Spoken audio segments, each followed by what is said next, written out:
วัสดีค่ะทุกคนยินดีต้อนรับทุกคนเข้าสู่ช่อง Smile with Lover Tarot นะคะ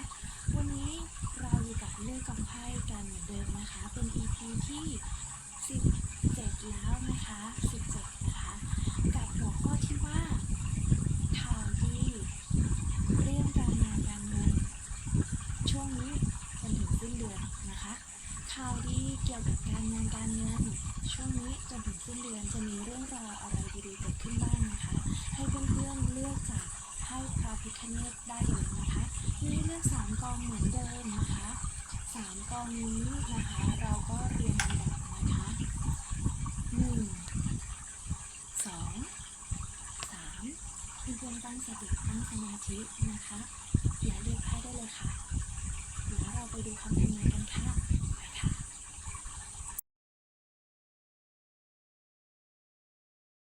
สวัสดีเพื่อนๆที่เลือกกองที่1หรือว่าเลือกไพ่พระพิฆเนศกองนี้นะคะเดี๋ยวเราจะเอาไว้เปิดกองสุดท้ายนะคะว่าท่านอวยพรอะไรให้เราบ้างนะคะเดี๋ยวขอไปเช็คพลังงานของเพื่อนๆนะคะการงานการเงินช่วงนี้ของเพื่อนๆนั้นเป็นอย่างไรบ้างนะคะขอ5 ใบนะคะ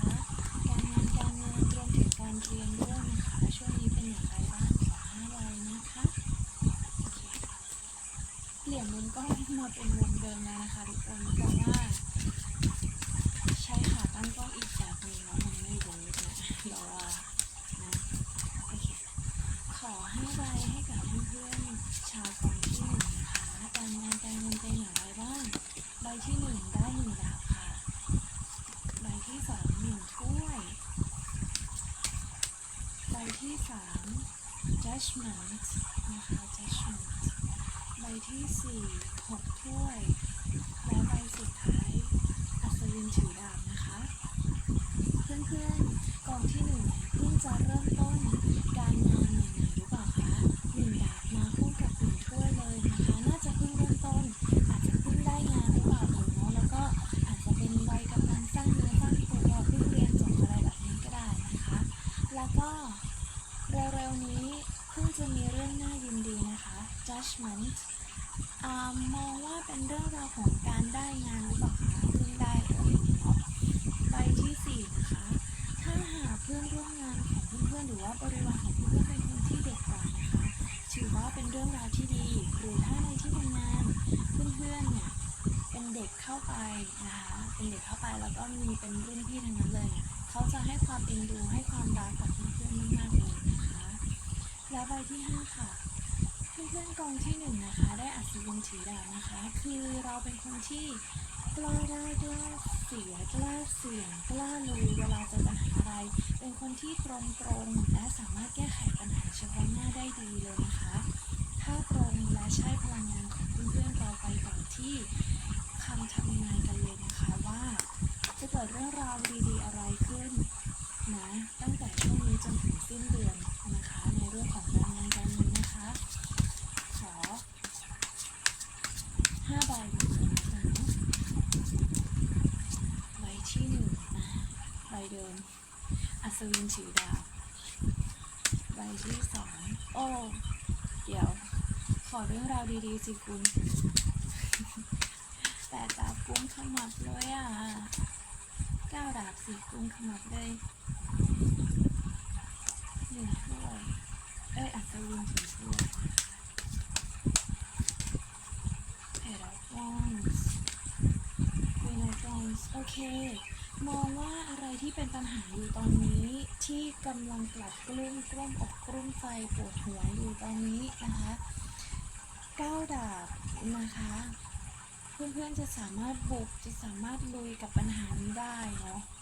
แล้วก็จะเป็น Knight of Cups นะคะอัศวินถือถ้วยคือเหมือนทุกคนจะแบบรายล้อมเนี่ยหรอไหมเราจะเป็นคนป๊อปคนฮอตในที่ทำงานนะคะ Page of Wands นะคะสิ่งที่รอคอยอาจจะประสบความสำเร็จนะคะและใบสุดท้าย Queen of Wands นะคะราชินีถือไม้เท้าเราจะได้รับการยอมรับค่ะในที่ทำงานนะคะอาจจะได้เลื่อนขั้นเลื่อนตำแหน่งได้รับการยอมรับแล้วก็ผู้คนในที่ทำงานน่ะคอยซัพพอร์ตเราเป็นอย่างดีนะคะประมาณนี้สำหรับเรื่องราวดีๆของชาวกองหนึ่งนะคะ ทีนี้ขอไพ่พระพิฆเนศนะคะคำตอบของคุณนะคะ spiritual guest นะคะอาจจะมีแขกทางจิตวิญญาณเข้ามามองว่าน่าจะเป็นเรื่องราวของสิ่งศักดิ์สิทธิ์ที่เข้ามาช่วยเหลือคุณนะคะเข้ามาคอยพยุงคุณให้คุณสามารถผ่านพ้นปัญหาอุปสรรคนี้ไปได้ด้วยดีนะคะประมาณนี้สำหรับชาวกองหนึ่งค่ะสวัสดีค่ะ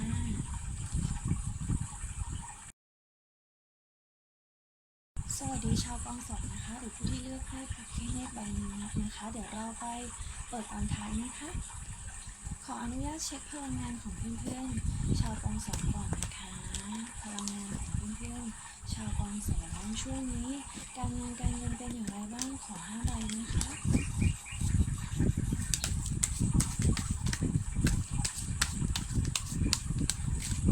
ใบที่1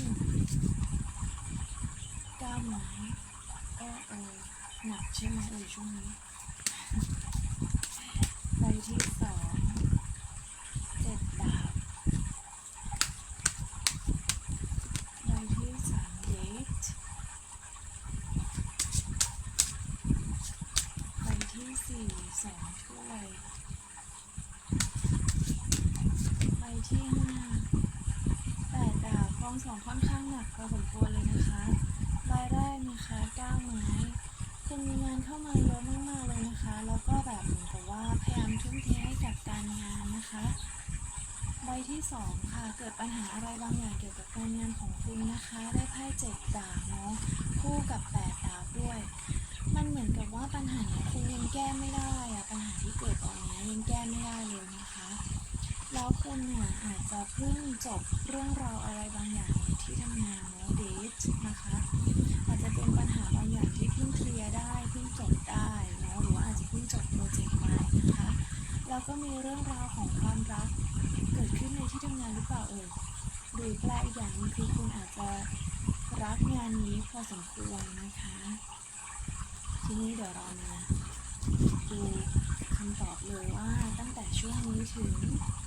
สิ้นเดือนเนี่ยจะมีข่าวดีอะไรเกี่ยวกับเรื่องของการงานเข้ามาบ้างนะคะ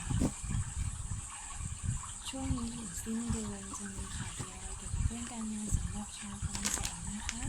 โอเค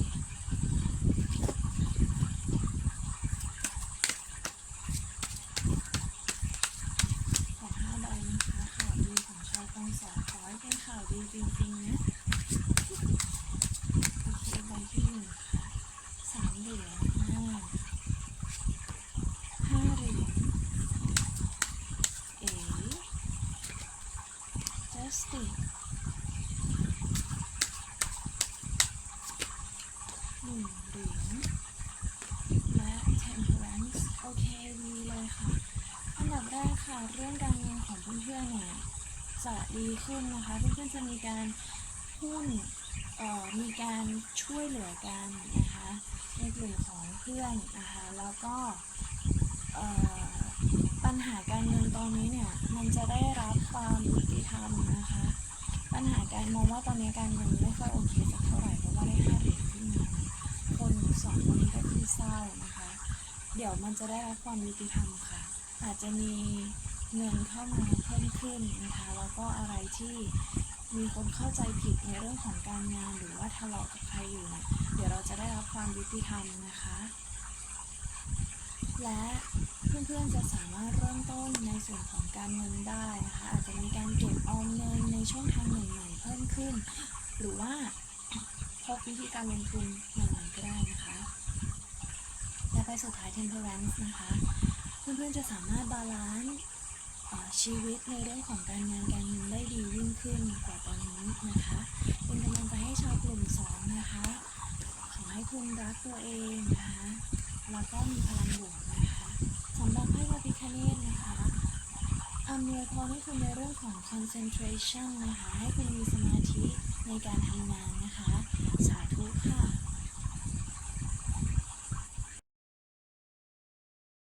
สวัสดีค่ะชาวกองสามผู้ที่เลือกไพ่พระพิฆเนศใบนี้นะคะเราอยู่กับท็อปิกที่ว่าตั้งแต่ช่วงนี้จนถึงสิ้นเดือนคุณจะมีข่าวดีเกี่ยวกับการงานการเงินอะไรบ้างนะคะขออนุญาตเช็คพลังงานของชาวกองสามนะคะ ผ่านไพ่5ใบนะคะ การงานการเงินของชาวกองสามนั้นเป็นอย่างไรนะคะ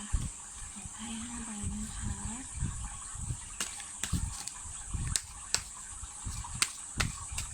ใบแรกค่ะ4ถ้วยใบที่2ค่ะ Page of Wands ใบที่3 Queen of Cups ใบที่4 2ถ้วยมาอีกแล้วใบที่5 7ถ้วยค่ะสถานะการงานการเงินของเพื่อนๆกองสามตอนนี้นะคะรู้สึกว่ามันหมดแพชชั่นกับการทำงานหรือเปล่าแล้วรู้สึกว่ายังรอคอยอะไรใหม่ๆหรือรอคอยอะไรบางอย่างอยู่นะคะอาจจะเป็นโปรเจกต์ใหม่งานใหม่ก็ได้นะคะแล้วก็รู้สึกว่าตัวเองเป็น Queen of Cups นะคะเป็น Queen มีคนมามอบความรักให้นะคะได้2ถ้วยค่ะมองว่าอาจจะเป็นในส่วนของความรักเพื่อนๆมีการโฟกัสเรื่องของความรักด้วยหรือเปล่าช่วงนี้เนาะแล้วก็มีตัวเลือกเข้ามานะคะอาจจะเป็นตัวเลือกในเรื่องของการงานก็ได้นะคะว่ามีงานใหม่เข้ามาแล้วทำให้เราเริ่มดังเลอะไรเงี้ยเหมือนเลือกตัดสินใจไม่ได้นะคะประมาณนี้เนาะถ้าใช้พลังงานของเพื่อนๆเราไปดูคำตอบกันต่อเลยนะคะว่าในช่วงนี้จนถึงสิ้นเดือนนะคะจะมีเรื่องราวอะไรดีๆเกี่ยวกับการเงิน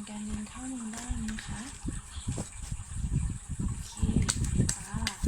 5 ใบจ้าใบที่1ค่ะ9 เหรียญดีค่ะเยี่ยมเลยเนาะเยี่ยมเลยนะเราจะรวยนะคนกอง3 Knight of Cups เจ้าชู้ด้วยหรือเปล่ามีคนตีเข้ามาแน่ๆเลย8 ไม้นะคะอาจจะเป็นงานออนไลน์มีเพิ่มเติมเป็นรายได้เสริมนะคะ The Lovers มาอีกแล้วเมื่อกี้ก็ Two of Cups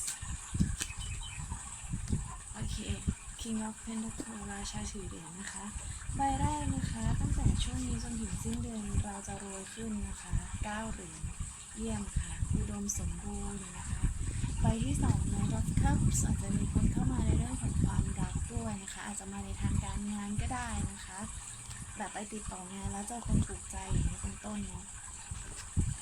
อาจจะเป็นทางออนไลน์นะคะมีงานเพิ่มเติมอื่นๆในทางออนไลน์เพิ่มเติมนะคะ The Lovers แน่นอนค่ะต้องเจอคนรักผ่านการงานแน่ๆเลยและใบสุดท้าย King of Pentacles นะคะเราจะเป็นราชาถือเหรียญที่ค่อนข้างดูมั่งคั่งดูร่ำรวยดูมีเงินนะคะเยี่ยมเลยค่ะสำหรับชาวกองสามนะคะอย่าลืมรักตัวเองยิ้มให้ตัวเองเยอะๆนะคะและถ้าสนใจดูดวงส่วนตัวดูได้ที่ช่อง description box ได้เลยนะคะครอบครัวไม่จำกัดนะคะนำเงินไปร่วมทำบุญนะคะและไพ่พระพิฆเนศนะคะได้ Embrace นะคะท่านโอบกอดคุณด้วยความอ่อนโยนด้วยความรักนะคะดังนั้นเนี่ยคุณจะต้องได้รับความอบอุ่นนะคะแล้วก็มั่นใจในตัวเองนะคะอย่าลืมรักตัวเองและโอบกอดตัวเองด้วยนะคะเป็นกำลังใจให้ชาวกองสามนะคะแล้วพบกันใหม่วันพรุ่งนี้ค่ะสวัสดีค่ะ